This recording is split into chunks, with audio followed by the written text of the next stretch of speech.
everyone.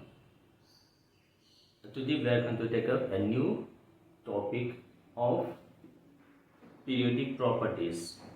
In the previous lectures we have discussed atomic radii, we have discussed ionization energy. Now we will take up electron gain enthalpy.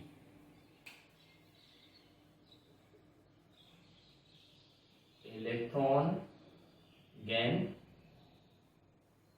enthalpy. So we'll discuss what is electron gain enthalpy, what are the factors on which electron gain enthalpy depends, and how this electron gain enthalpy varies in a period or in a group. Now coming to the definition part, electron gain enthalpy. Enthalpy is a general term which is used for defining energy in any chemical process. Rather than defining energy, we use the term enthalpy. The details of enthalpy that we'll discuss in thermodynamics. So just for time being, keep in mind enthalpy stands for energy content of the system at constant pressure. So we are dealing with energy of the system. Now look at this word electron gain. That means when an electron is added to a neutral isolated gaseous atom, the energy is released. That energy released when an electron is added to the neutral isolated gaseous atom, that energy released is what we call as electron gain enthalpy. So electron is to be added to the neutral isolated gaseous atom. That means this electron gain enthalpy basically defines for non-metals only, whereas ionization was basically meant for metals, because metals has a tendency to lose electrons. So metal easily ionized to give you cation, and the reactivity of metal was defined in terms of the ionization energy. If the ionization energy is less, then it can easily ionize electrons and forms cation most easily, then the metal will be the most reactive. So reactivity of metal was defined in terms of ionization energy. More is the ionization energy, less will be the reactivity of the metal. Less is the ionization energy, more will be the reactivity of the metal. Whereas non-metals are defined in terms of electron gain enthalpy. Now we are measuring the energy released when a neutral atom accepts an electron in the valence shell, when this is converted into the anion. That is what we call as electron gain enthalpy. So definition part says energy released when an electron is added to the valence shell of a neutral isolated gaseous atom. So we have used the word energy release. That means the electron gain enthalpy values of non-metals are mostly negative. Release means energy is negative. So energy is released when an electron is added to the valence neutral isolated gas system, when it is converted to an anion. So look at this. So we have a neutral isolated gaseous atom. Let this be the neutral isolated gaseous atom. To this neutral isolated gaseous atom, we are adding an electron. Now when this electron is added to this neutral isolated gaseous atom, this neutral atom is converted into anion, again in gaseous, and the energy involved in this process is known as electron gain enthalpy. So normally this is written as delta H, electron gain. Delta H stands for enthalpy change of the process. So we are converting this neutral isolated gaseous atom to the anion by adding an electrons to the valence shell. So this electron added to the valence shell, because all the inner shells are completely filled up, so electron can only be added to the valency shell. So this is the definition of electron gain enthalpy. Now look at this. This electron gain enthalpy, this is the energy. So therefore its unit will be joule, that is SI. Sometimes this is also used as kilojoule for larger unit. The word kilo is used. Or in non-SI units, this is also used in terms of calorie. But calorie is non-SI unit. So sometimes we measure this in terms of calorie, or in most of the case this is measured in terms of joule or kilojoule unit. So this is electron gain enthalpy process. Now look at this. This electron gain enthalpy, the second electron, means we can keep on adding electron. The second electron gain enthalpy onwards is always positive. Okay, suppose we have this X neutral plus 1 electron here, electron gain enthalpy 1. When this is converted into X minus base, so we are adding the first electron, so energy changes, electron gain enthalpy. So for most of the non-metals, this first electron gain enthalpy value is always negative. There are some elements for which the value is very high, positive value. Now to this X minus R, we are adding the second electron, electron gain enthalpy value 2. So for all elements, the second electron gain enthalpy value, this is converted into 2 minus. So this second electron gain enthalpy is always positive for each and every element. The second electron gain enthalpy is always positive. The first is negative for most of the non-metals, but for this second is always positive. The reason is, look at this, after addition of first electron, this neutral isolated gaseous atom is having negatively charged. Now to this negatively charged, we are adding electron. So electron is also negative. So this negative will undergo repulsion. The ion is negatively charged. Electron is also negatively charged. So when this electron is brought near this anion, because of same charge, this undergoes repulsion. To overcome this repulsion, we have to supply energy from external source. So since energy is supplied, so this is always positive. So let me give you this example. Oxygen, addition of 1 electron, when this is converted into O minus. First electron gain enthalpy, this is negative. Addition of second electron, when this is converted into O2 minus, second electron gain enthalpy 2, this is positive. So look at this total electron gain enthalpy total, that is electron gain enthalpy 1 plus electron gain enthalpy value 2. So this first plus 2, this comes out to be positive. That means for this process, second electron gain enthalpy, that is a positive. So this positive value is greater than the first electron gain enthalpy value, which was negative. So the overall electron gain enthalpy value when this oxygen is converted into oxide ion, that is first electron gain enthalpy plus second electron gain enthalpy value, this is always positive. Means conversion of this oxygen to O2 minus is always endothermic process. Though conversion of O to O minus is exothermic, but O minus to O2 minus is endothermic. So total value is these 2 plus 1. So the positive value, that is 2, is always greater than the negative value 1. So the resultant electron gain enthalpy value is always negative. So this means what I am trying to show is second electron gain enthalpy values for all the elements is always positive. The reason is the added electron and the anion undergoes electronic repulsion. because of this repulsion, energy must be supplied, and second electron gain enthalpy is always positive.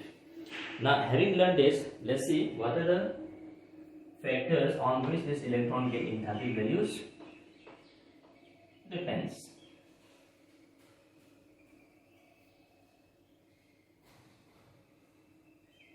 Factors on this electron gain enthalpy values depends. First, size of atom. Now look at this. When we add electrons in the valence shell of neutral isolated gaseous atom, the added electron should be held strongly by this nucleus. If this added electron is held strongly by the nucleus through electrostatic force of attraction, then the added electron will be stabilized. If the added electron is not having strong attractive force of this nucleus, these electrons will not be stabilized. So look at this. If the size of atom is small, distance between nucleus and the valence shell is less. As the distance is less, attractive force will be more. If the attractive force is more amount of energy will be released when this electron is added to the neutral isolated gaseous atom. So therefore look at this. These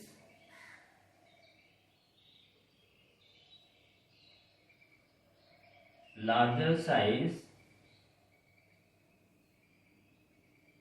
smaller electron gain enthalpy values, we are talking about negative electron gain enthalpy. Is smaller the size of atom, larger electron gain enthalpy values. So should we look at this size, larger size, attractive force is less between the last electron and the nucleus, so less amount of energy is released. Smaller sign is less distance. As the distance is less, attractive force between the nucleus and the valence shell electron is more. As the attractive force is more, the electron is held strongly by the nucleus and more amount of energy will be released, so electron gain enthalpy values will be more. Second, nuclear charge.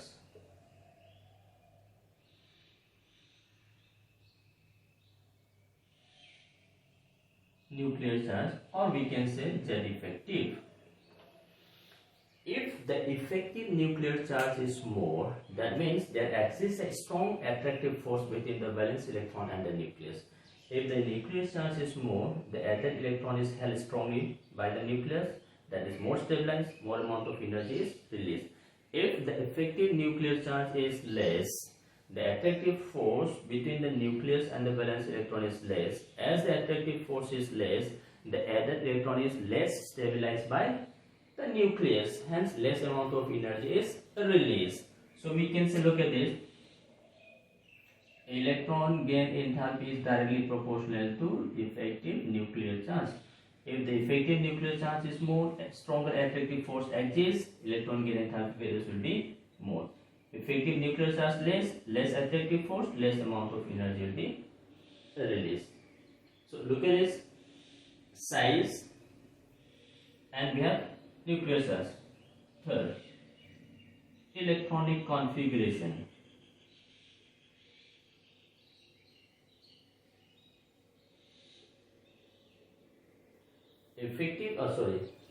Electron gain enthalpy values also depends on electronic configuration. Now look at this, we have stable electronic configuration of half filled and fully filled. Half and fully filled has got extra stability. Now due to extra stability of this half filled and fully filled orbitals, if you add electron, this half filled and fully filled stability will be destroyed. Now you are destroying the stability of half filled and fully filled orbital. To destroy this already the stable form, you have to supply large amount of energy. So whenever we have half filled electronic configuration, while writing electronic configuration, if they follows half filled stability or fully filled stability. Now on addition of electron, this half filled and fully filled stable electronic configuration will be destroyed. So for those elements, the electron gain enthalpy will be extremely large, positive. Electron gain enthalpy is very large, positive. So look at this. Take this nitrogen, atomic number 7. We have 1s2, 2h2, 2p3. Now look at this. This is half filled. So already look at this. Nitrogen is having half filled p orbital, so extra stability of half filled. We are adding electron. On addition of electron, we are destroying this half filled stability. So if you are destroying the half filled stability, the electron gain enthalpy will always be positive. Take this noble case. Neon, atomic number 10. 1s2, 2s2, 2p6. Already we have looked at this stable. Octet configuration, addition of electron, this stability of octet will be destroyed. So for these type of elements having half filled and fully filled orbital, the electron gain enthalpy values will always be positive, and they will having a very large value of positive electron gain enthalpy. So these are the factors on which electron gain enthalpy values depends. Now coming to variation of electron gain enthalpies, how this electron gain enthalpy values varies. Variation. First period. Moving from left to right, you are moving from left to right in a particular period. On moving from left to right,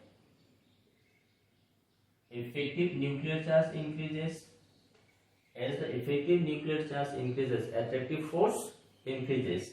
As the attractive force increases, electron gain enthalpy value becomes more and more negative. Again look at this, moving from left to right, size, radius also decreases. So look at this, left to right in a period, size decreases. As the size decreases, negative value of electron gain enthalpy values increases. Moving from left to right, effective nuclear charge increases. As the effective nuclear charge increases, attractive force between the electron and valence electron and the nucleus increases. Hence, again, negative value of electron gain enthalpy again increases. So the combined effect of these two, moving from left to right, electron gain enthalpy negative value always increases. That means when we consider this,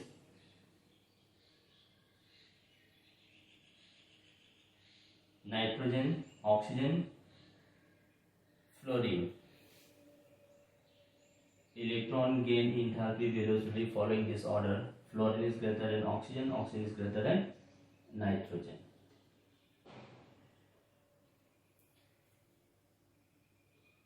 In a group, now we are moving from top to bottom, top to bottom in a group. Now moving from top to bottom, we say generally size, radius increases, effective nuclear charge also increases, but the effect of increase in size is dominating over the effect of effective nuclear charge. So simply we say size increases moving down the group. Now if moving down the group from top to bottom, size increases. As the size increases, electron gain enthalpy values will become less and less negative. So moving down the group in any particular group, due to increase in size, this electron gain enthalpy values decreases down the group. So moving from left to right in a period, electron gain enthalpy values increases because effective nuclear charge increases, radius decreases, means stronger attractive force exists between nucleus and the electron. Moving from top to bottom in a group, the electron gain enthalpy becomes less and less negative because moving down the group, size increases. As the size increases, attractive force between the nucleus and the valence electron is decreased, and less amount of energy is released.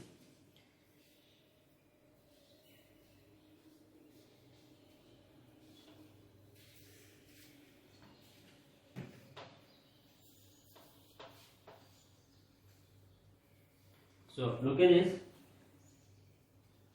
one important point to be remembered is we have to look at this fluorine, chlorine, bromine, iodine. This is 17th group. We are moving down the group. So moving down the group, electron gain enthalpy values has to decrease. So the largest value should have been fluorine, but actually the value is chlorine is having the largest value of electron gain enthalpy, followed by fluorine, followed by bromine, followed by iodine. Now look at it, there is abnormalities here. Now we have to explain it. Though we are seeing down the group, size increases, because of which negative value of electron gain enthalpy decrease. But look at this, fluorine to chlorine, there is an increase in size, but the electron gain enthalpy values of chlorine is always greater than fluorine. Similarly, look at this, oxygen, sulfur, selenium, tellurium. Again, we consider this electron gain enthalpy of sulfur is greater than oxygen, which is greater than selenium, then so again there is a discrepancy here. That means the electron gain enthalpy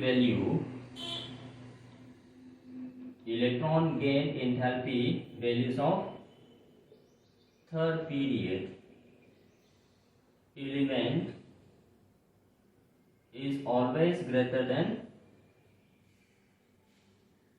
second period element.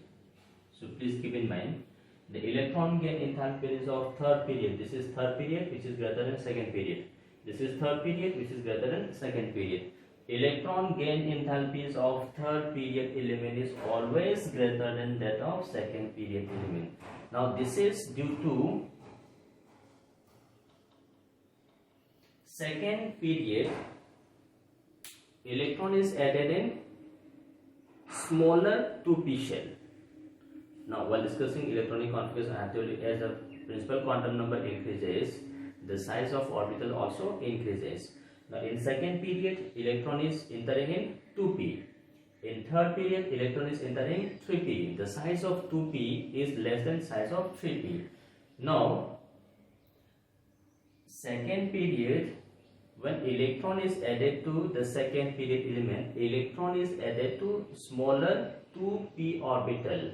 So addition of electrons to smaller 2p orbital, charge density increases, electronic repulsion term increases.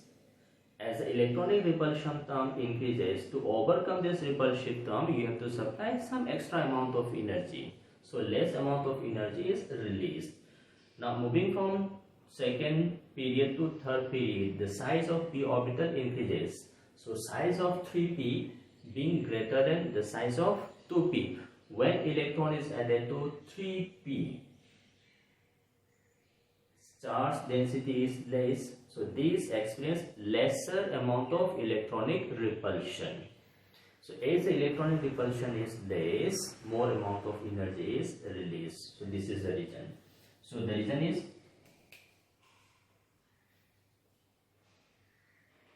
smaller size of 2p. Due to smaller size of 2p,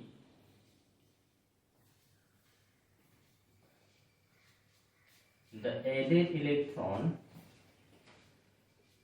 experience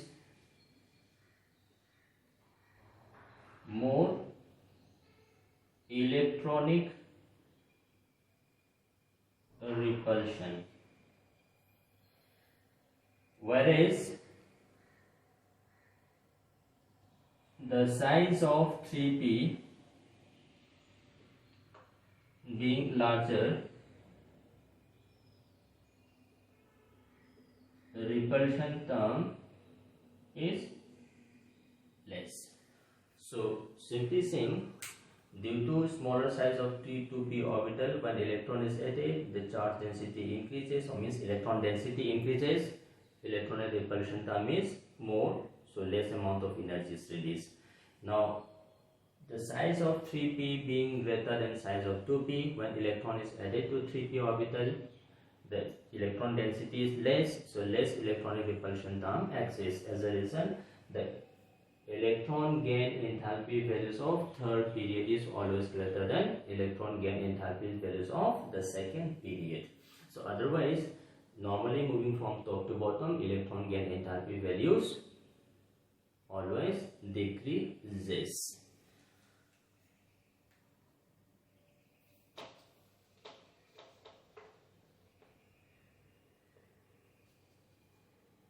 So if you look at this,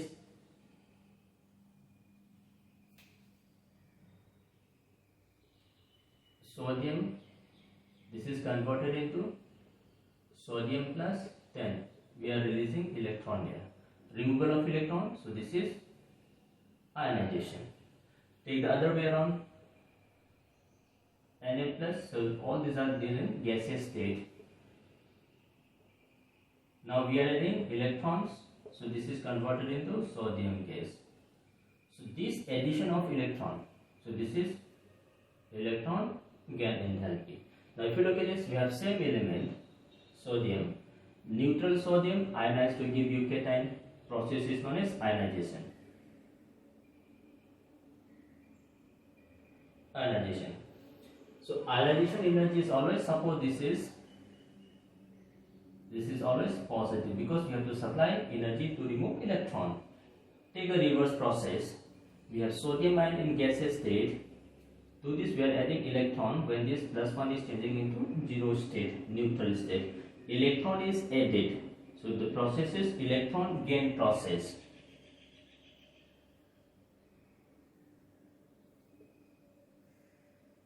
Now we are involving same process, but the process is reversible. If we have this, then electron gain enthalpy, the absolute value of electron gain enthalpy will always be equal to absolute values of electron gain enthalpy process.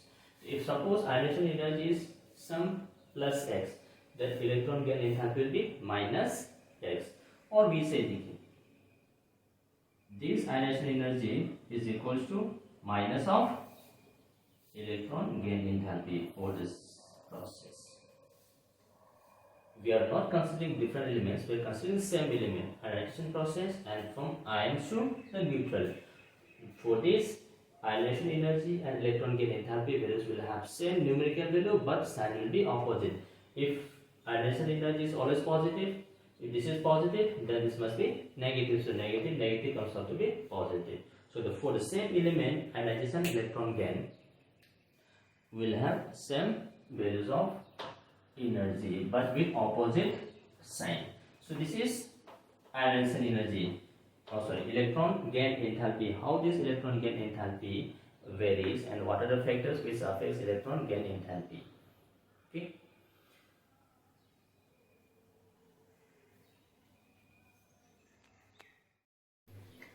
Now next we are taking up electronegativity.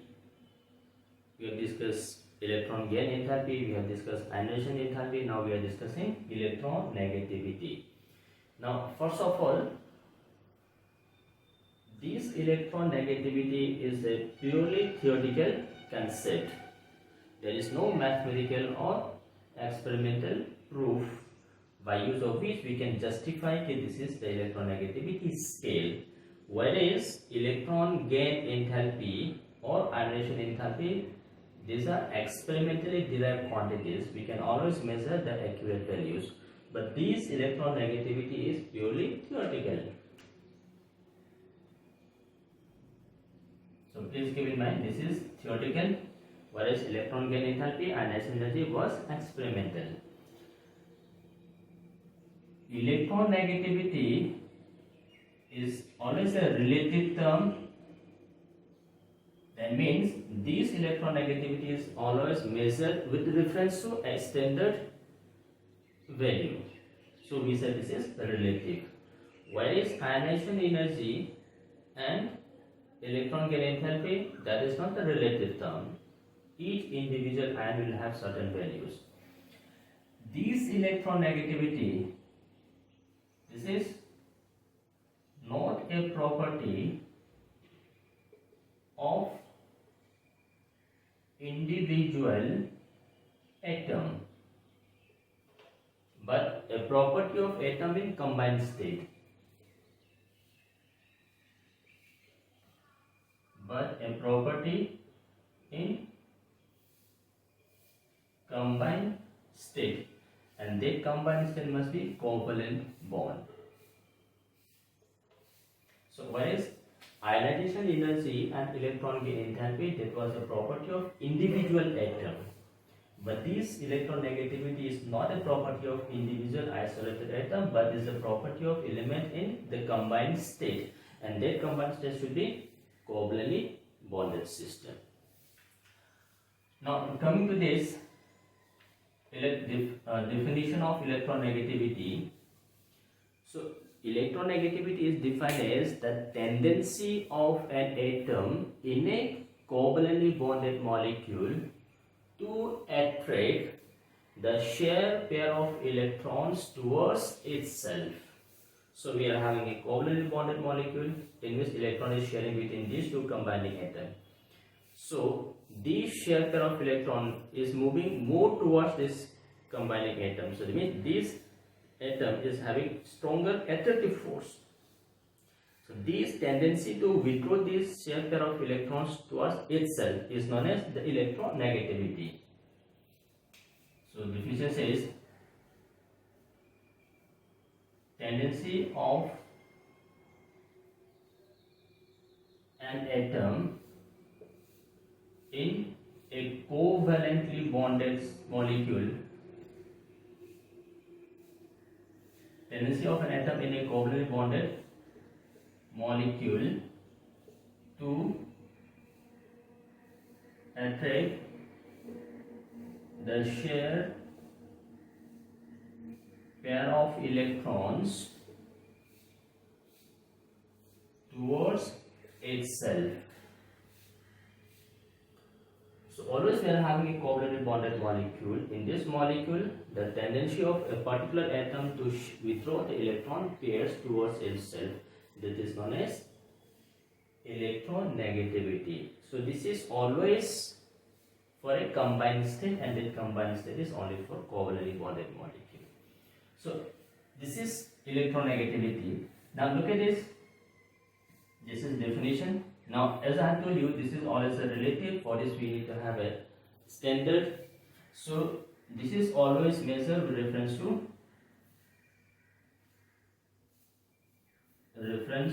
to fluorine, element fluorine. So when we say this is always measured with reference to fluorine, fluorine is always given a value of 4. The electronegativity of fluorine is arbitrarily assigned a value of 4, which is the maximum value of electronegativity of any element present in the periodic table is 4. That is for fluorine. If I am saying if fluorine has been given a maximum value of 4, all elements present in the periodic table will have electronegativity value less than 4. So this electronegativity is always measured with reference to fluorine, which is arbitrarily assigned a value of 4, which is the maximum value of electronegativity. So all other elements of periodic table will have electronegativity less than 4. So this is the meaning why we are saying that this is a relative term. So I have given you some important points. This is purely theoretical, this is relative. Why? Because we are measuring with reference to fluorine, which is having a value of 4, that is the maximum value. This is not a property of individual atom, but of the atom in combined state, that is covalently bonded molecule, and is a tendency to withdraw. So when saying tendency to withdraw means this is not converting into anion, whereas electron gain enthalpy is completely neutral atom is converted into the anion. In this case, there is no conversion of atom into anion, only withdrawing towards itself. That is what we call as electronegativity. Now there are some scales used to measure this electronegativity. Scales for measuring this electronegativity. First one is Pauling scale. The values is reported in chemistry literature book, that is based on Pauling scale. So in Pauling scale, this electronegativity is measured, symbol is chi, pronounces chi. So the electronegativity difference between two combining atoms, this is measured as 0.298 of delta. 0.298 square root of delta. So this delta is known as excess energy. So let's define what is excess energy. Suppose we have a covalently bonded molecule AB. Then this AB is coming from AA plus BB. So AA combines with BB to give you AB. Now this extra energy, the energy, let's suppose this bond energy of AA, let's define this is AA bond energy. Bond energy of B2 molecule is BB. Bond energy of AB, that is AB. This represents the bond enthalpy, bond energy. So delta is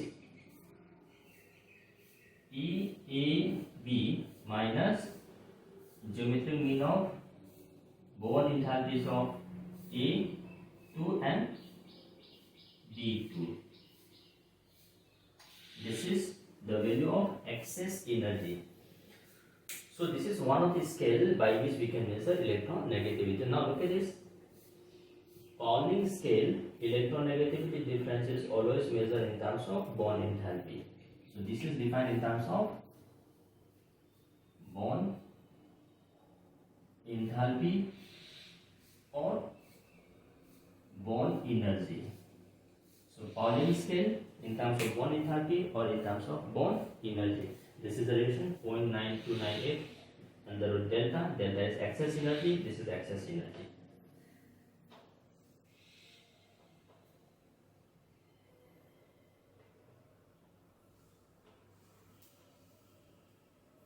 Then we have one scale that is known as Mulliken scale.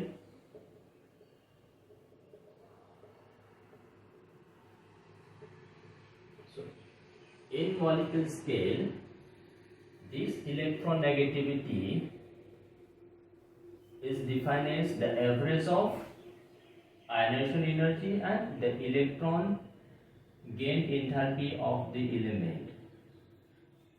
So Mulliken scale says electronegativity is an average of ionization enthalpy and electron gain enthalpy. So Mulliken scale in terms of ionization energy and electron gain enthalpy.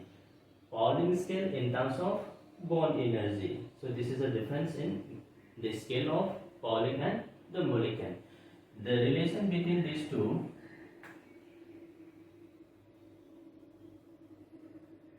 so Pauling scale is equals to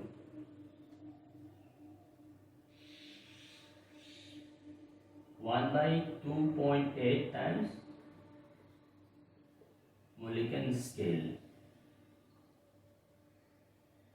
The relation between this Pauling scale and the Mulliken scale. So look at this. This is equals to ionization energy plus electron gain enthalpy by 2 into 2.9, that is 5.6. Here energy in terms of electron volt. So energy is measured in terms of electron volt. If ionization energy and electron gain enthalpy is measured in terms of electron volt, then we have this relationship. This is equals to ionization energy plus electron gain enthalpy 2 into 62.5 if energy is measured in terms of calorie. This is equals to ionization energy plus electron gain enthalpy divided by 544 if energy is measured in terms of kilojoule. So this is the relation between the two when energy is measured in terms of electron volt, energy in terms of calorie, energy in terms of kilojoule per mole. We have one more scale, that is Eldred-Roscoe scale. In this electronegativity difference is defined as 0.359 Z effective divided by R square, that is distance between the combining atom, plus 0.74 distance between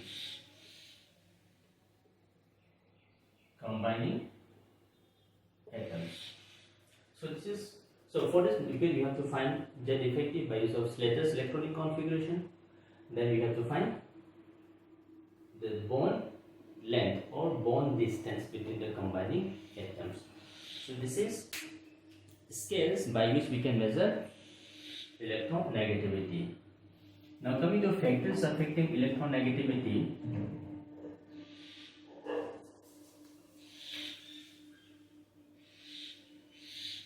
Factors affecting electronegativity. First factor is size. If the size of atom is more, the attractive force between the nucleus and the valence electron is less, tendency to withdraw electron will be less. So electronegativity is inversely related to size.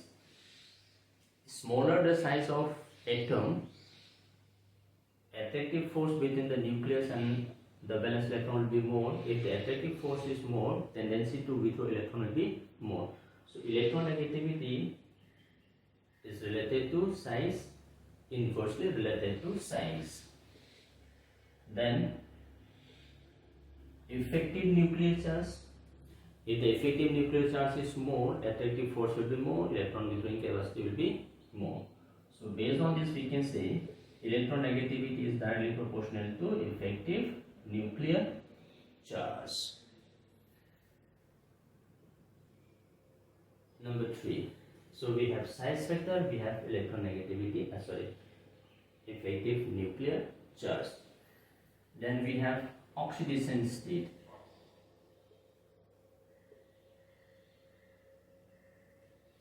So increase in positive oxidation state, electron withdrawing capacity or electronegativity increases.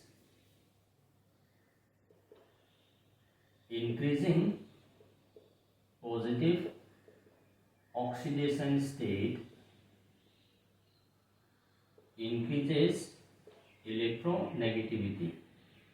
So decreasing positive oxidation state or increasing negative oxidation state, electronegativity will decrease. So look at this. When we consider Na plus and Na, so we have positive charge, we have 0. So electronegativity of Na plus is always greater than Na. Similarly, look at this. Fe plus 3 and Fe plus 2, we have same element in two different oxidation state. So look at this, plus 3 plus 2. So we are increasing positive oxidation state. So it means simply saying, if oxidation state is increased, effective nuclear charge increases. If the effective nuclear charge increases, size decreases. So obviously electron withdrawing character or electronegativity will always increase. Compare this O and O minus. So we are increasing negative or decreasing positive. So electronegativity will be in this way. So electronegativity of O minus is O is greater than O minus. Similarly, look at this N, N1, N minus 2, N minus 3. So we are increasing negative oxidation states. Electronegativity will decrease. So these are the factors on which electronegativity depends. Now coming to variation of electronegativity.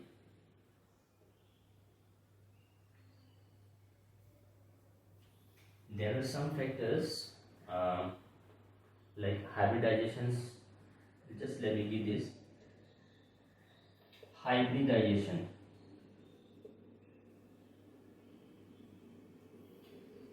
increasing s character, s orbital character, electronegativity also increases. Increasing s character increases electronegativity. Look at this CH3, CH3. This is sp3, CH2, CH2. This carbon is sp2, CH triple bond CH. This carbon is sp. So moving from sp3 to sp2 to sp, percentage of s orbital increases. As the percentage of s orbital increases, electronegativity of triple bond is greater than double bond, which is greater than s. So we'll discuss this hybridization later on in chemical bonding. So just for information, if we have different hybrid orbitals, as the percentage of s orbital increases, electron withdrawing character also increases. Variation. Period. Now look at this, moving from left to right. As moving from left to right, effective nuclear charge increases, size decreases. So radius decreases, effective nuclear charge increases. So increase in effective nuclear charge, withdrawing character increases. Decrease in size, electronegativity. So moving from left to right, electronegativity always increases. So look at this, we have carbon, nitrogen, oxygen, fluorine. So electronegativity increases in this way. Halogen, noble gas being complete liquid orbital doesn't show electron withdrawing character. Group. In a group moving from top to bottom, we say size increases. So as the size increases, electron negativity decreases. So look at this, we have fluorine, chlorine, bromine, iodine. So moving from fluorine to chlorine to bromine to I, size increases, so electron negativity decreases. Similarly, oxygen, sulfur, selenium, tellurium. So nitrogen, phosphorus, arsenic, antimony, bismuth. So again look at this, as the size increases, electron negativity decreases. So this is the variation of electronegativity in a period or in a group, and we have discussed factors on which electronegativity depends. Having learned this electronegativity, we'll learn one more thing, that is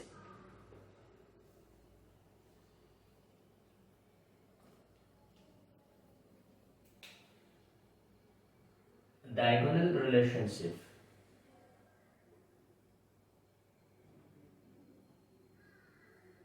Diagonal relationship. So look at this, we have group 1, group 2, group 13. So group 1 is starting from lithium, sodium, potassium, beryllium, magnesium, calcium, boron, aluminium, gallium, indium. So the first element of this group 1 and the second element of group 2, these are diagonally placed. We have look at these two adjacent groups and these are diagonally placed. So these two elements, diagonally placed element, so lithium and magnesium shows similarities in properties. Similarly, look at this, we have beryllium of group 2 and aluminum of group 3. Again, these two elements are again diagonally placed. These diagonally placed elements of adjacent groups. Diagonally placed elements of adjacent groups of second and third period elements show similarities in properties. These similarities in properties of diagonally placed elements of second and third period elements is what we call as diagonal relationship. The definition: similarities in properties of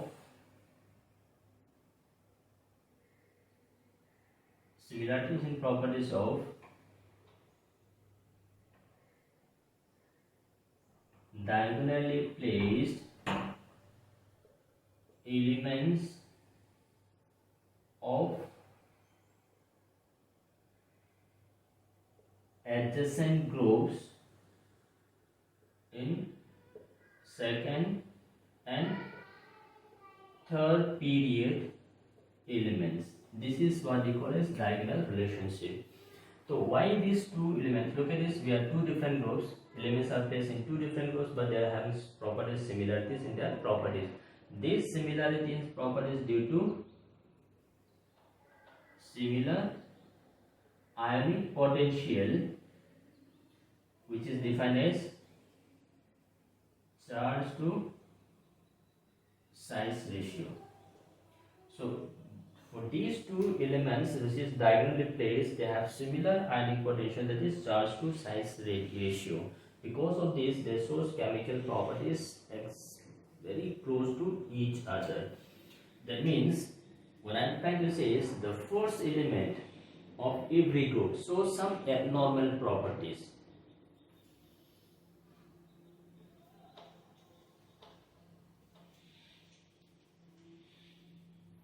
So the first element of each group shows abnormal property. Look at it, this lithium is showing properties which is not shown by the rest of the elements. Similarly, look at it, this first element of this group shows properties which is different from the rest of the element. That means this is what we call as diagonal relationship, and the reason for this diagonal relationship is similar ionic potential, which is defined as charge per time. Now look at this, another way we can define it. Look at this, moving from lithium to beryllium, size decreases, but beryllium to magnesium size increases. So this is size is approximately same. So because of similarities in their size, they show similarities in properties, which is known as diagonal relationship. And one point that you have to keep in mind, the first element of every group shows abnormal properties. Abnormal properties means properties which is different from the rest of the elements due to the following reason: small size, the size of the first element is the smallest, highest ionization energy, largest electron negativity, ionization energy down the group decreases, electron negativity again down the group decreases, absence of d orbitals, because the first element will never have d orbital. So this makes the first element to be different from the rest of the elements. So abnormalities due to small size of the first element, highest ionization enthalpy, highest or the largest value of electron negativity, and absence of d orbitals makes the first element of each and every group to be having some properties which does not shown by the rest of the elements. So the properties of these elements are what we call as abnormal properties, and the reason for this abnormality is this. So this is what about periodicity in properties of elements, means variation of the properties in a period or in a group. So this is all about periodic classification of elements, how elements are classified, what is the basis for classification of elements, when elements are classified, so what are the general features of each and every group, and how elements or the periodic properties like atomic radius, effective nuclear charge, electron gain enthalpy, ionization enthalpy, and this electronegativity, how this varies in a period and how this varies in a group, and what are the factors on which this periodic properties depend. So this is the conclusion of the chapter periodic classification of elements. Thank you.